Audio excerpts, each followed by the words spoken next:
Bueno, vamos a iniciar ahora un nuevo estudio de lo que es rotación, hablando un poco del rototraslación. ¿Mm? ¿Qué es la rototraslación? Bueno, es una rotación y una traslación simultáneas. ¿Mm? Ya entonces hay un problema aquí, que vamos a abandonar el concepto de eje fijo, porque si el cuerpo se está trasladando, además de rotar, obviamente el eje no puede ser fijo. ¿Mm? Miremos esto. Si este marcador rota solamente, ¿ok? Es una rotación pura, como decíamos antes, alrededor de un eje fijo. Pero si hace este movimiento, observen ustedes, ¿sí? Está rotando y además se está trasladando. Por supuesto, hay muchos movimientos de rototraslación, ¿no es así? Entonces, ¿cuál es el principal problema que tenemos ahora? Que el eje ya no es fijo, ¿no? Esto entonces, de alguna manera lo tenemos que modificar. Entonces, miremos de nuevo lo que sabemos hasta ahora. En traslación, entonces, un cuerpo rígido, ¿cómo se traslada? Ya sabemos, como si fuera una partícula, ¿recuerdan? ¿Mm? Lo vamos a analizar como una partícula, como un sistema de partículas, pero ¿qué diferencia tiene con un sistema de partículas general? Que todas las partículas están entre sí a la misma distancia permanentemente, en un cuerpo rígido ideal. Podemos aplicar entonces la segunda ley de Newton, ¿m? Donde la fuerza esta es la fuerza externa aplicada al cuerpo, la masa total, y esto que es la aceleración de ese punto ideal llamado centro de masas. ¿Sí? En el caso del cuerpo rígido, ¿qué va a pasar? Como todos los puntos están a la misma distancia siempre, la aceleración del centro de masa va a ser igual a la aceleración que va a tener todos los puntos del cuerpo rígido. O sea que es más fácil, por supuesto, como hemos visto, que un sistema de partículas. En un sistema de partículas, la aceleración del punto hipotético del centro de masa era distinta a la de los demás puntos del sistema, obviamente, ¿no? Imagínense el sistema solar o una cosa así, un sistema o una granada que explota, ¿sí? Pero en el caso del cuerpo rígido, insisto, la aceleración está, aunque ponemos aceleración del centro de masas a veces para aclararlo, a veces no hace falta. ¿Por qué? Porque, insisto, en un cuerpo rígido, si esto se traslada, es un cuerpo rígido, se traslada, la aceleración del centro de masa es igual a la aceleración que tiene todos los puntos. Así que es única desde el punto de vista de traslación. Bien, ¿qué pasará en rotación? ¿Cómo podemos analizar la rotación? ¿Puedo aplicar lo que sabemos? En principio no puedo. ¿Por qué? Porque estuvimos hablando permanentemente que todas las relaciones que hemos obtenido, en particular tau y por alfa, eran solamente para ejes fijos. Entonces, ahora el eje no está fijo, como ustedes ven. El eje no está fijo. De nuevo, tiro esto, fíjense, esto está rotando de un eje, que el eje hace este movimiento, sube y baja. Podría ser un movimiento más complicado, por supuesto, que el eje esté girando a su vez. Caso típico podría ser el caso de la Tierra, ¿no? La Tierra gira sobre su eje y a su vez gira alrededor del Sol. ¿eh? Entonces, si quiero ser bastante exacto con el cálculo, ¿qué va a pasar? Que el eje de la Tierra, a su vez, está girando alrededor del Sol, ¿se entiende, no? No es un eje fijo, ¿ok? Así que tenemos muchísimos movimientos en los cuales el eje no es fijo, y entonces, en principio, diría que no vale la relación tau y por alfa. Recuerden que es tau sub z, ¿no? Siempre. No vale esta relación en general, no vale. ¿Por qué? Es esta únicamente para eje fijo. Bien, pero afortunadamente tenemos, como siempre, a toda regla hay una excepción. En realidad, dos excepciones que tenemos para ejes, digamos, que se mueven, pero en forma particular. ¿Mm? Y vamos a poder aplicar tau y por alfa en esos casos. No se los voy a demostrar esto porque entraremos en un territorio de la mecánica más complicado, menos todavía en la virtualidad. Así que me van a tener que creer y no le vamos a pedir nosotros tampoco nunca la demostración. Vamos a tener que tomarlo como un principio, digamos, una ley que la aceptamos y no la demostramos. Insisto, se puede demostrar en cursos superiores de mecánica. Nosotros no lo vamos a hacer y vamos a decir que podemos utilizar tau y por alfa como excepción, siempre y cuando el eje cumpla una de las dos condiciones. La primera condición es la más simple, que el eje se mueva a velocidad constante. Ahí lo marqué en forma vectorial. ¿Qué significa? Que siempre la velocidad tiene que ser paralela a sí misma. O sea que el eje se tiene que mover respecto al observador a velocidad constante. ¿Me siguen la idea? Es como un cuerpo que está girando, ¿sí? Pero el eje se mueve a velocidad constante. Si el eje se mueve a velocidad constante, tiene que ser siempre paralelo a sí mismo, por supuesto. Porque si el eje deja de ser paralelo a sí mismo, supongamos que se desplaza el eje y va girando, ya la velocidad no es constante del eje, ¿no? ¿Se imaginan? Esto. Tienen que emplear bien la imaginación. Si el marcador azul es el eje y el marcador rojo es la velocidad del eje, eso es un eje que se mueve a velocidad constante. Si el eje está girando, la velocidad, como ustedes ven, ¿sí? ¿Qué va a pasar? Está cambiando de dirección, por lo tanto no es constante. Así que esto en realidad no es otra condición, sino que es digamos, un corolario del hecho de decir que B es constante. Lo aclaro para que quede, digamos, lo tengan ustedes bien presente, ¿no? Decir entonces que el eje se mueve a velocidad constante, es decir, que siempre es paralelo a sí mismo y la velocidad respecto al observador a un sistema inercial es constante, ¿sí? Ya sabemos la dificultad con los sistemas inerciales. Bueno, en principio la Tierra no es un buen sistema inercial, como ya sabemos, pero lo podemos utilizar para, digamos, nuestros fines, ¿sí? Esa sería la primera excepción. La segunda excepción es muy importante, la vamos a utilizar bastante también. El eje puede estar acelerando. Ah, bueno, puede estar acelerando, pero ¿de qué manera acelerando? Siempre que se mantenga paralelo a sí mismo, igual que antes, ¿sí? ¿Eh? Puede estar acelerando, ¿qué significa? Que la velocidad del eje puede ir aumentando o disminuyendo. O sea que el eje no tiene que ir a velocidad constante, puede ir acelerando o frenando, pero siempre paralelo a sí mismo. O sea, no puede acelerar en el sentido que sabemos nosotros, si la velocidad cambia, la velocidad estaría cambiando y el eje acelera, pero esto no es válido. ¿Por qué? Porque está acelerando, pero no es paralelo a sí mismo. ¿Ven ustedes? Entonces, tiene que estar acelerando, pero, insisto, se tiene que mantener paralelo a sí mismo. Y además, condición, tiene que pasar por el centro de masas el eje. En otras condiciones no es necesario. En todo esto que hemos visto, por supuesto, no es necesario que pase por el centro de masas el eje. El hecho que analizamos el tema de una puerta, ¿se acuerdan ustedes? O si esto gira alrededor del eje, de este eje que está acá, no pasa por el centro de masas. Pero mientras que el eje sea fijo, no hay ningún problema. ¿Ok? Bien. Si el eje se mueve a velocidad constante, tampoco tiene que pasar por el centro de masas. No es necesario. ¿Cuál es la única condición que es necesario que pase por el centro de masas? Siempre que el eje acelere. Si el eje acelera, necesariamente tiene que pasar por el centro de masas y ser paralelo a sí mismo. ¿Todo para qué? ¿Para qué es todo esto? Para poder aplicar acá, ¿qué cosa? La expresión sencilla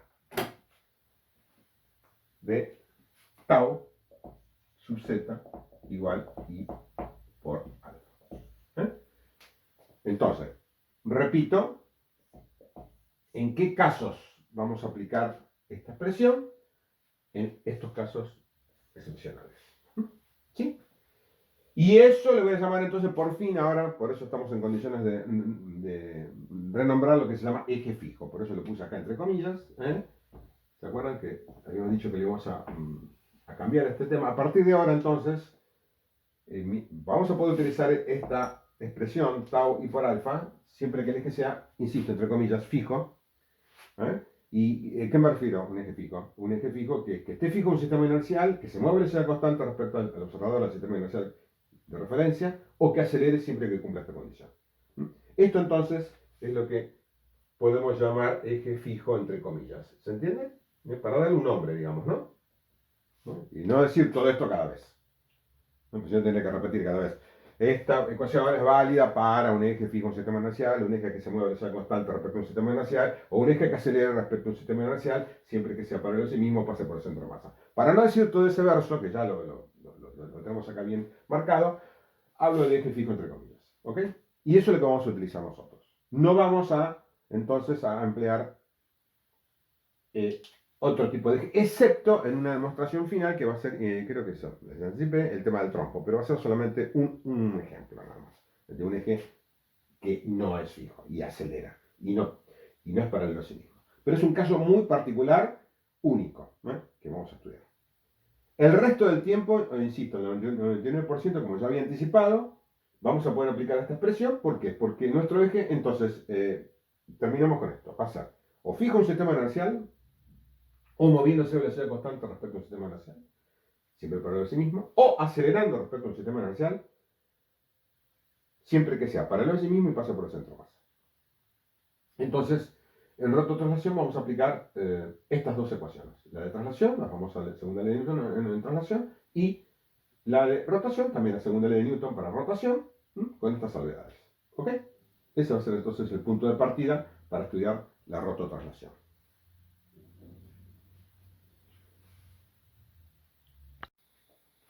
Bien, entonces vamos a dedicarnos ahora a la rototraslación. Y vamos a suponer entonces que la rotación, dentro de esta rototraslación, se produce alrededor de un eje, ¿se acuerdan? Llamado fijo, entre comillas, ¿no? Que cumple todas las condiciones que vimos en el video anterior. ¿Sí? Bien.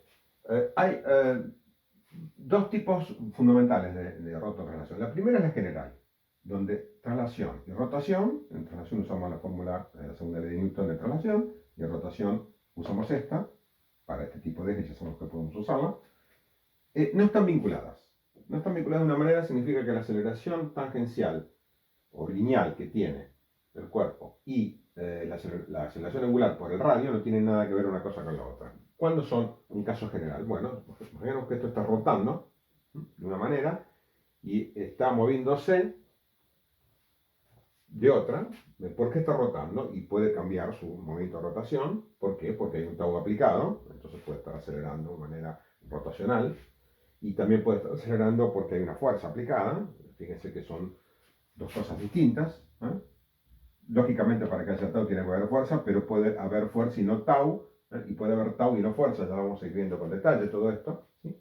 Pero en definitiva, entonces, puede haber aceleración lineal y aceleración angular, pero son independientes. ¿Por qué? Porque la lineal depende de la fuerza aplicada, y la angular depende del tau aplicado. Y si son distintos, y no tienen ninguna relación uno con otro, esto puede estar, por ejemplo, rotando muy rápido y moviéndose lentamente, inclusive puede estar frenando desde el punto de vista de traslación y acelerando desde el punto de vista de rotación, o todo al revés, frenando desde el punto de vista de rotación, acelerando desde el punto de vista de traslación, ¿sí? Imagínense esto, ¿sí?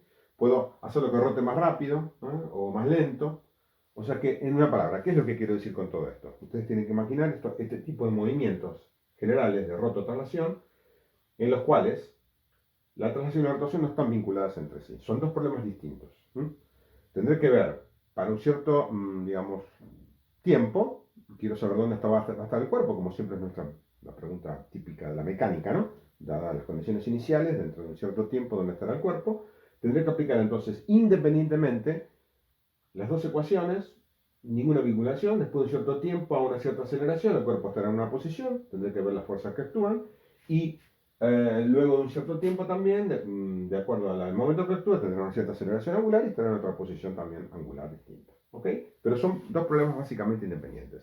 Por un lado podría entonces analizarlo, la rotación, suponiendo que no se desplaza, y por otro lado después analizo la traslación, suponiendo que no rota, y después puedo unir los efectos. Son efectos totalmente independientes. Entonces, en ese caso no están vinculados.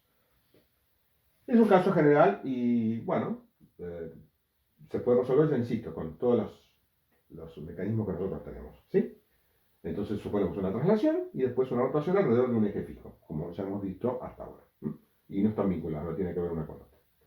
Bien, el segundo caso, caso B, es un caso muy importante en donde ya esto no ocurre así. Ya la traslación y la rotación están vinculadas y la rototraslación es un caso especial y se llama rodadura. ¿Qué es la rodadura? La rodadura es el desplazamiento de un cuerpo que es capaz de rodar, por supuesto, ¿no? No puede ser un cubo, ¿no? Tiene que ser un cuerpo que es capaz de rodar a lo largo de un plano. Esto sabemos que es la rodadura, ¿ok? ¿Sí? De un cuerpo que puede rodar. Básicamente vamos a trabajar nosotros con dos tipos de cuerpos, cilindros como este, o esferas como esta. ¿Sí? Cualquiera de los dos casos, la esfera por supuesto es bastante incontrolable, ¿no? ¿Sí? Pero podemos trabajar con una esfera. Y bueno, entonces cilindro y esfera, que son los dos clásicos cuerpos que pueden rodar. Entonces, ¿qué significa rodar? Hay una relación, fíjense ustedes, como el cuerpo va siempre vinculado al plano, no es que puede girar y desplazarse de cualquier manera, sino que va a desplazarse y vamos a ver ahora las condiciones que tiene que cumplir. Pero ustedes básicamente ven que cuando esto da una vuelta, cuando el móvil da una vuelta, se tiene que haber desplazado ¿qué cosa? Justamente su circunferencia. Eso lo vamos a ir viendo con más detalle, pero si eso ocurre, decimos que rueda sin resbalar, que es la rodadura llamada también pura. Una rodadura como esta que está ocurriendo así, ¿sí? El cuerpo rueda, entonces, ¿qué está haciendo? Rotando, como ustedes ven, y desplazándose. La rototraslación, pero en rodadura. Tiene que estar vinculado al plano. Si entonces no hay resbalamiento, se llama rodadura pura. la primera que vamos a estudiar. Pero también puede haber resbalamiento. ¿El resbalamiento cuándo ocurre? Bueno, podemos imaginar un auto. Supongamos que un auto va a arrancar. Si el auto arranca y arranca rodera pura, bueno, arranca y no resbala, arranca inmediatamente y es casi imposible hacer eso, pero no resbala. Pero supongamos que yo acelero de golpe. La gente que a veces no sabe manejar bien, ¿vieron? Se hacen los graciosos. Entonces la rueda empieza a girar rápido, ¿eh? Se siente bien el olor a goma quemada, el chirrido de las gomas, ¿no? Porque está acelerando y todavía no está avanzando, avanza muy poco. Entonces, ¿qué pasa? Está rodando mucho más de lo que se está trasladando en proporción, ¿ven ustedes? ¿Sí? Y está resbalando. Eso también ocurre, por ejemplo, si uno arranca, aunque sepa manejar bien, igual si hay barro, nieve, arena, bueno, la rueda puede resbalar, no se está agarrando bien al pavimento. Entonces, esos casos, tengo más rodadura, por decirlo de esa manera, más rotación que traslación. Y tengo un resbalamiento. También puede suceder al revés. Estoy avanzando con el auto normal y de repente clavo los frenos, deja la rueda de rotar y se sigue desplazando. O rueda poco, rota poco y igual se traslada mucho. En esos casos, cuando uno frena de golpe, ¿sí? Y bueno, hoy los autos tienen justamente sistemas para prevenir eso, pero antiguamente uno se clava los frenos, la rueda deja de rotar prácticamente, pero igual se sigue trasladando el auto y produce entonces un resbalamiento, como ven ustedes. La rueda gira muy poco y se traslada mucho. Son los dos casos entonces extremos que quiero que reflexionen sobre eso. Insisto, el auto arrancando de golpe en barro o nieve, tengo más rotación que traslación, ¿sí? Y luego, al revés, el auto frenando de golpe, tengo más traslación que rotación. En ambos casos hay lo que se llama rodadura con resbalamiento. Por supuesto, no es deseable esta rodadura, para nada, no es deseable. En ambos casos se produce desgaste de neumáticos, el móvil, realmente el auto se torna incontrolable cuando hay resbalamiento, así que no es, por supuesto, aconsejable para nada, pero bueno, ocurre, ¿no? Obviamente. Eso lo vamos a estudiar más adelante. Primero entonces vamos a estudiar la rodadura pura o sin resbalamiento, ¿sí? Que es la más fácil de analizar.